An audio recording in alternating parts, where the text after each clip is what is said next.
Well, good morning. Thanks for starting off your Sunday with us. The planned closing of the Empire Mine and the likelihood that 400 employees will be out of work is a good reminder that in Upper Michigan, the quest to create jobs and economic development is a never-ending campaign. This morning, we'll talk with someone who engages in that battle every day. It all starts right now. From TV6, this is The Ryan Report. Now, here's your host, Don Ryan. Well, Amy Klickner is the CEO of the Lake Superior Community Partnership, an organization that's designed to create jobs and economic development. Amy has been with LSCP since it was formed in 1998, and she has continued to expand her experience and knowledge in that area through her involvement and training with the International Economic Development Council, an organization that's celebrating its 90th anniversary this month. How do we go about creating new jobs in our communities? What can we do about the jobs that will be lost at the Empire Mine? Those are some of the questions we'll ask Amy because she's our guest this morning. Welcome back to the Ryan Report. Hi, it's good to be back. And I say back because you were actually a guest host on the show. I was. I wanted to take your chair actually today as well. That's where I planned to sit. Right. That was probably about 8 years ago, maybe 7 or 8 years ago. And it was a lot of fun, just to let you know, in case you ever need another guest host. In case I ever need somebody. Before we get started here, this is also Mother's Day, and I know you're a proud mother. Happy Mother's Day. Thank you very much. I am a proud mother. 2 daughters that are way older than I think they should be already. Right. They're one is in college and one is Actually, Don, they're both in college now. My oldest, Jocelyn, is a senior in elementary ed at Northern Michigan University, and my youngest is just finishing her first year in accounting there. So 22 and 19, if you can believe it. Okay, and we want to extend that happy Mother's Day to all the mothers out there this morning. Hope this is going to be a great day for you. Let's talk about economic development. First, for those people who don't know, what is the mission of the Lake Superior Community Partnership? Well, basically, we serve as the economic development agency for Marquette County, and I understand economic development can mean many, many different things. Our focus is on retention and expansion of businesses, startup businesses, and attraction. So at the end of the day, we need to be generating additional wealth in the community. That's what economic development does if it's done successfully. Okay. And I want to talk about the Empire Mine, but we'll save some of those questions for a little later. But this is actually Economic Development Week. And you're also part of the International Economic Development Council. Tell us what that is. Well, the International Economic Development Council, or IEDC for short, is actually an international council of economic developers across the globe. It's something that the board of the Lake Superior Community Partnership many years ago felt was a really important move for us to get involved. The network we've built through them, we've done all of our professional development through them. I'm a certified economic developer. Carol Lee, our vice president of business development, is also certified. And that's where we really learn the trade, get immersed in the industry, and then have that connection of people that will answer our calls when we need help on an issue. You know, I think there used to be this perception that somebody in economic development had their little briefcase and they were out running around to other companies saying if they wanted to bring their jobs to a community. It doesn't work that way at all, does it?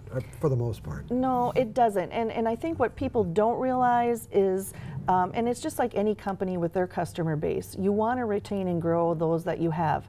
You know, we're a little bit more remote up here. We have some perception issues to overcome, in particular about our winters. But the businesses that are here, investing here and growing here, are our bread and butter. We want to make sure we are in tune with them, we're working with them. That should be about 80% of the time that you spend in economic development is working within. Then next would be startups. We're seeing a lot of startups come through the door, a lot of people that want to stay in the area, have a good idea. You know, we're seeing about 11–12% of our time, spent with entrepreneurs. And then last, and it's not least, but it's the most difficult, is the attraction piece. And we spend probably 5% of our time and resources on that. If you just really look at it, there's probably about 2,000, 3,000 projects maybe in the country a year, a new expansion, a new business, a 400-person shop going somewhere. And there's about 15,000 organizations like mine vying for those. And to be honest, Marquette County isn't going to land at the top above Houston, Dallas, something down south, who do economic development very well in large metros with a lot of incentive packages. So we really have to focus on what our niche is and again, stick to making sure that we retain who is here, who already loves the area and invests in the area. And on those potential out-of-town clients, oftentimes you're dealing with like the Michigan Economic Development Council or groups like that to get these leads or these tips or whatever they might be. Right. So a lot of business attraction is done through what we call site selectors or developers that have a base of clients that are looking to expand or create a new company or to add a new location. And they work with site selectors and developers, and that's who we work with. So we're working with more of a single point of contact who may have 20 different clients. And the Michigan Economic Development Corporation, or MEDC, is one that really helps us at the state level to get those leads coming in. As an example, in 2015, I think we had about 55 RFPs come through the Michigan Economic Development Corporation, which they dispersed to economic development organizations like ours. We qualified on the criteria for 3% of those. So just to show you, what they're looking for, and we track all of that to know, why don't we qualify, and is there something we can do about the reasons. But a lot of the reasons are they want to be near a population of 100,000, an interstate. Some of the RFPs strictly come in and say, I want to be in Wayne or Oakland County or Grand Rapids. So we really track those, and we do submit for anything that we meet the criteria on. But again, the criteria is not real conducive to rural communities. Okay, and as you mentioned before, we have the weather to contend with and some other issues too, I'm sure. At least perceptions about the weather. Perceptions. We all love the weather up here. Perceptions. That's right. Okay, I want to talk about the Empire Mine. We'll get to that in just a couple of minutes. Back with more with Amy Klickner after we take this break. You remember these are those moments where they can still see us.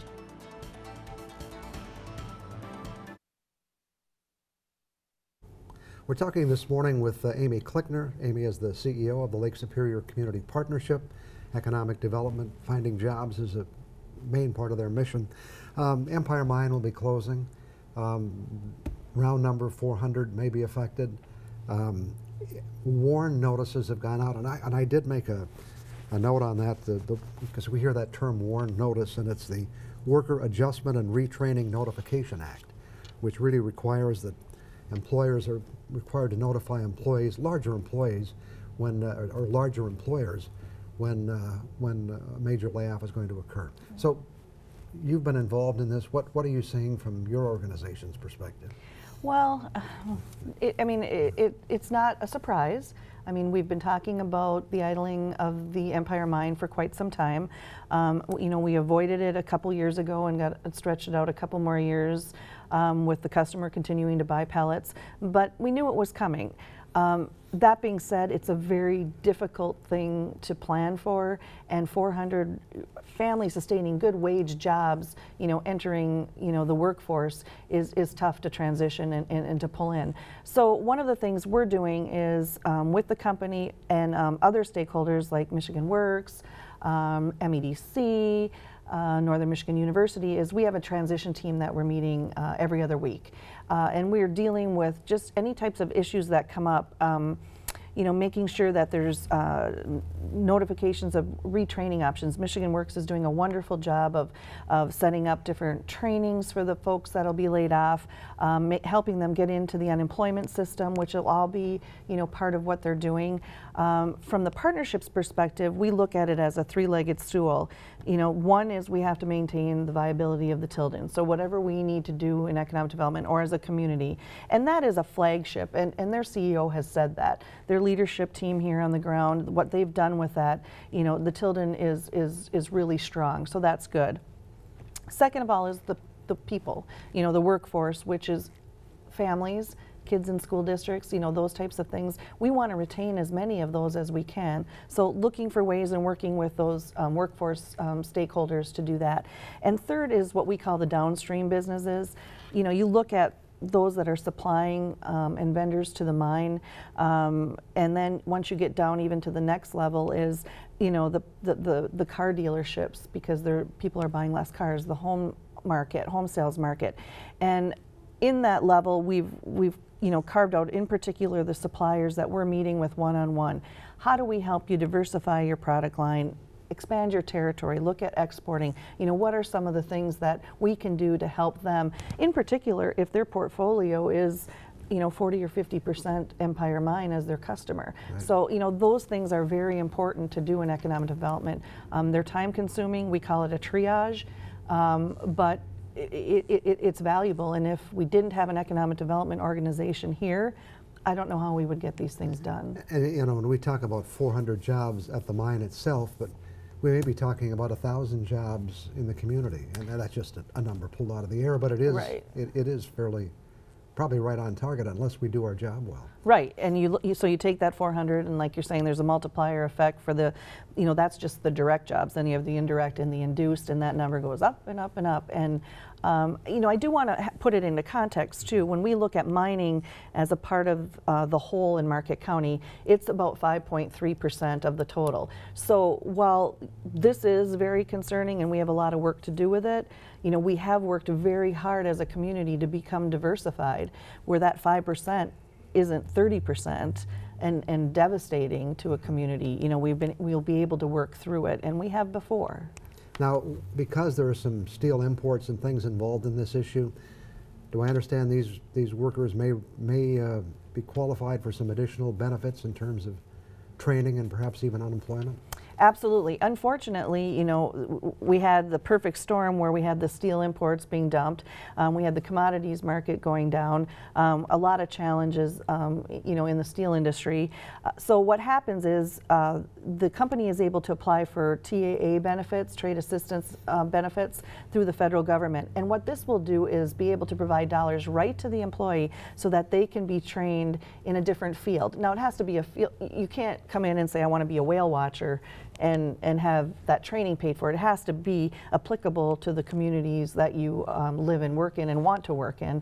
But it'll help with getting them retrained, retooled to take on another position. And as you start looking at possible ways of replacing these jobs, can this workforce be an asset?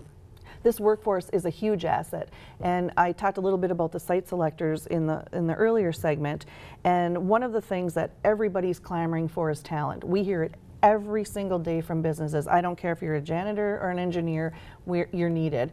So what we have now is we're figuring out what that skills assessment is of those folks that are being laid off, and we're going to market that, you know, kind of the, you know, got work of the got milk type of thing, to say, we, you know, got talent, we've got talent. A lot of site selectors will tell you your bad news is our good news. So we want to say, look, we've got this type of skilled labor ready, willing, and able to work, and we think that's going to be a great marketing tool. Okay, great. Back with more questions in just a couple of minutes. We'll return after we take this break.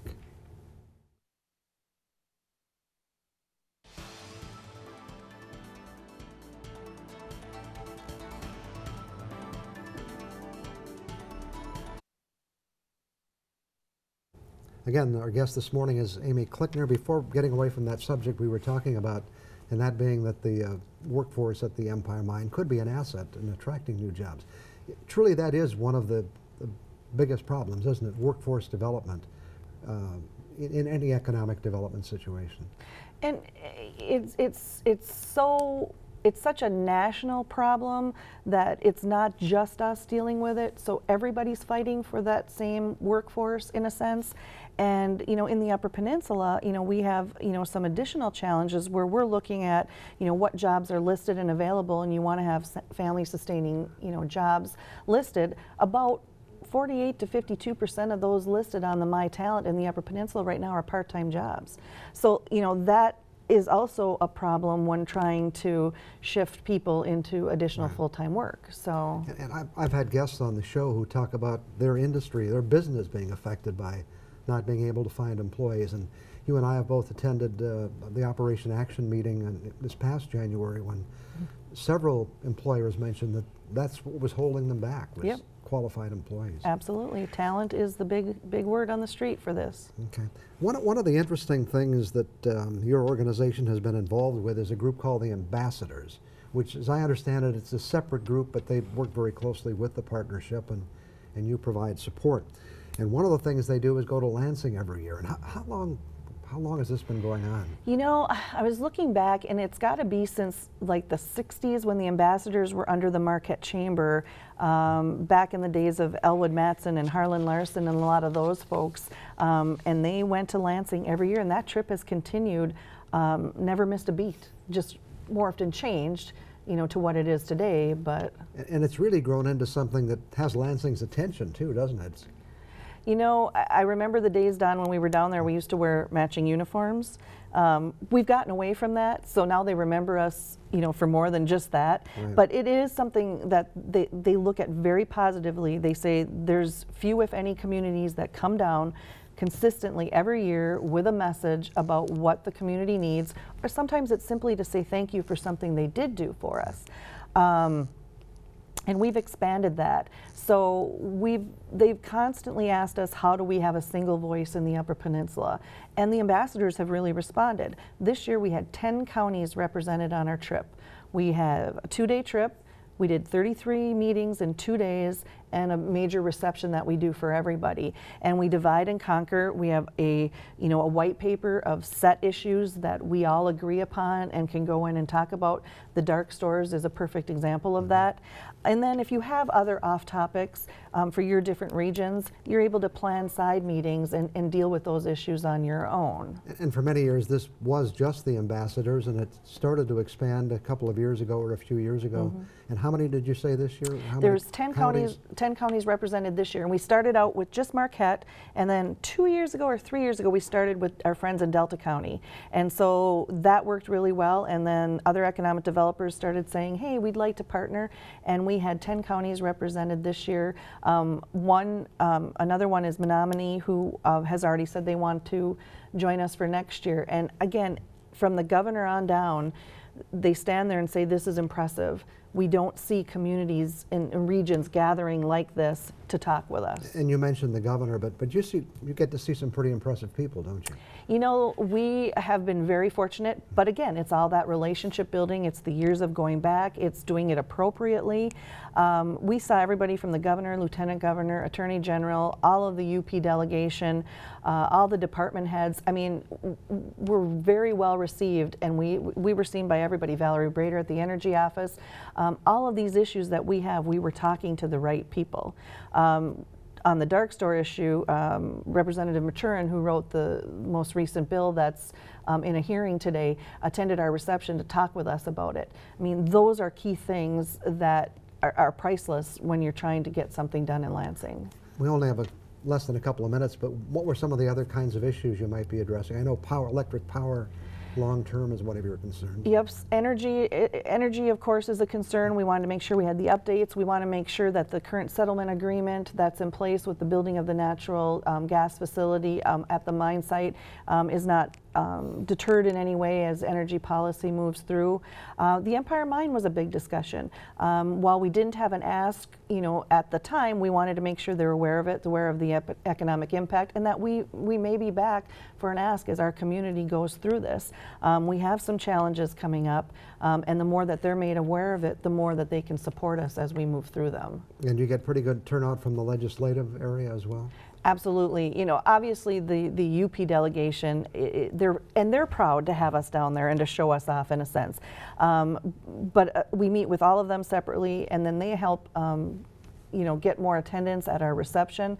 But then we meet with all different legislators that are on key committees like energy, economic development, and those types of things. And the doors are always open. Well, we have some challenges coming up for the area as far as economic development goes. Glad to hear you're on top of it with a lot of other people. Thanks for coming in this morning. Thank you very much. Okay. I'll be back with some other thoughts for you after we take this break.